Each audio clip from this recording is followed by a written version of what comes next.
Tumira ako sa mansyon ni Dad para maghanap ng ebidensya na isang tera nga ang pumatay kay Tatay Crisanto.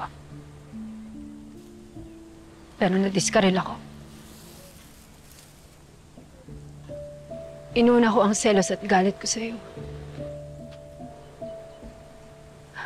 Isang tera na nga yung tingin ko sa sarili ko eh.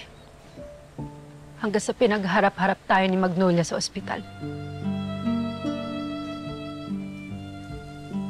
Nakita ko na ang dami pala talagang biktima ni Doc Franco.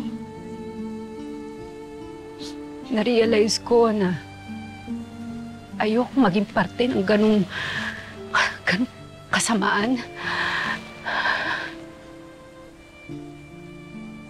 Tapos, naalala ko kung sino ako.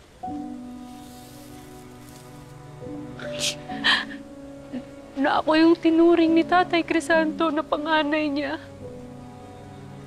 Na pinalaki niya sa tamang aral at paninindigan.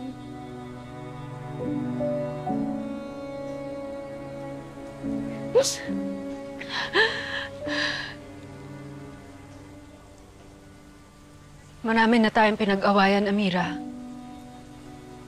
Pero kung magtutulungan tayo ngayon, kaya natin siguraduhin makukulong si Portia.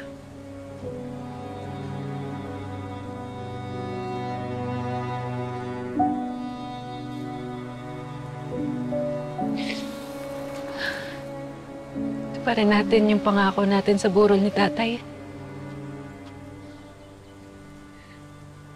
Na hindi tayo titigil hanggat hindi natin nakukuha ang hustisya para sa kanya.